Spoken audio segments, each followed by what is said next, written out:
Pause.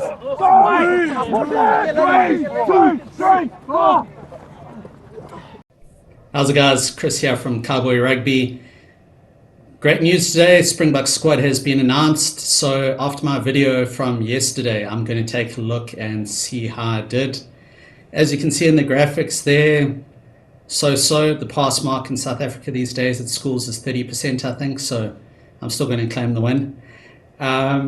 If we take a look there, I got 12 out of 15 of the starters right, only 3 of the 8 reserves right. Some of the players on the bench are players that I had starting. A few players missing from my squad. Let's work through it. You can see in the graphic there, my squad's obviously written, and then the other squad is in those funky graphics. So I've got the 2 starting props right. Oxenchair and Frans Malherbe are both starting. I said Malcolm Marx would start, but Bongi and Bonambi is in at hooker instead.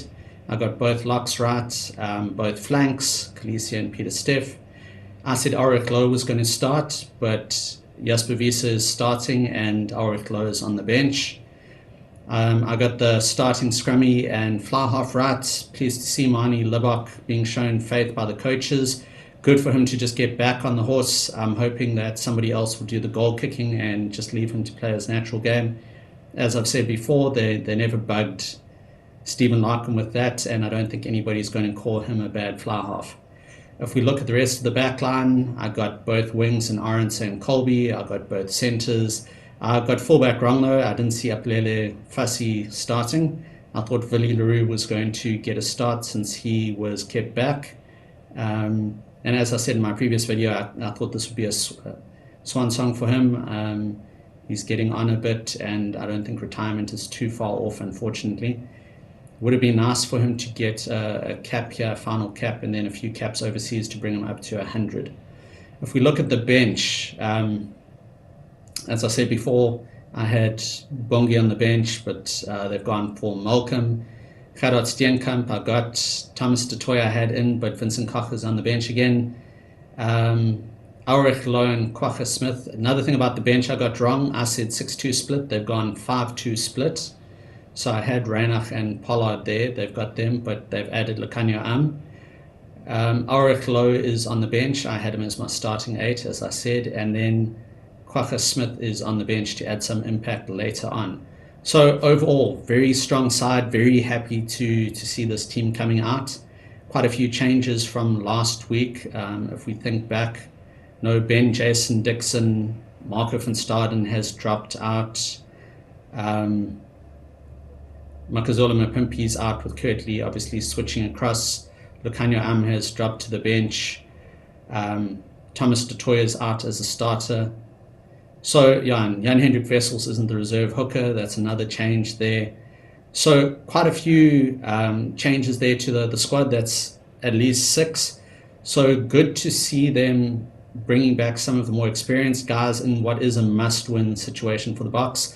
Rassie knows that trophy's there, and he's not going to want to let it slip now. None of them would want to. And I know people are being patient with the team, but South African fans get very upset when their team loses. We've become accustomed to winning, so they're not going to want to see the team giving away the trophy when they've got one hand on it already.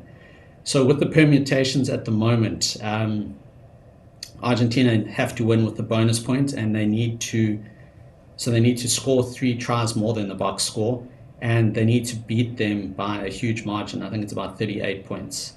So hopefully that's not going to happen. That would be quite a harding for the Boks, but we're going to have to wait and see what happens this weekend. I think with this team, it's more settled.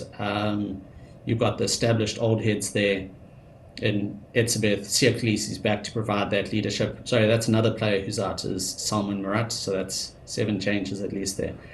Siya Kolisi's back to provide leadership, along with Eben, Peter Steff, we know, as captain. Bongi's also captain the Boks. So I think they just need to learn from the mistakes of last week and actually go out with a mission. Be purposeful, carry on the way they started last week, and not let the standards slip. Watching the game again, there were a lot of missed tackles, a lot of first up tackles missed. just wasn't the Boks' usual standard on defense. I'd spoken before about them needing to fix up lineouts, mauls, scrums, and rucks. I mentioned how a lot of those were fixed, but it looks like they weren't quite gelling on defense there. There were a lot of players trying to defend on their own instead of within the team structures. There are a lot of wise heads in the Bok coaching structures, and I'm sure they're going to be working on that. Defense should be shored up as well as a better set piece. We saw Bongi losing a lot of lineouts last time out, so hopefully that's something that is shored up. As I mentioned before, Boks stick to a basic structure, which is scrum, win the penalty, kick for touch, get a lineout, maul it up, and win a penalty from that maul or the resulting play, and then you kick for poles or end up scoring off playing that advantage. So it's going to be interesting to see just what the Boks do, what the tactics will be, and how they're going to cope at ruck time. Looking at the team, there isn't really an established fetcher in there. Bongi can fetch a bit, Damien Dialendi can fetch, as I said, but it's quite a running loose trio. None of them is an established fetcher, and I think they'll be looking to Kwagga Smith to bring him on later on to make an impact there, as well as Malcolm Marx. Maybe just tire out the big Pumas forwards and then start dominating them at the ruck with those two fetchers. Let me know what you guys think in the comments below. Please do me a favor, hit like and subscribe, and share this out to all your rugby loving friends and help me grow the channel. Thanks guys. Cheers.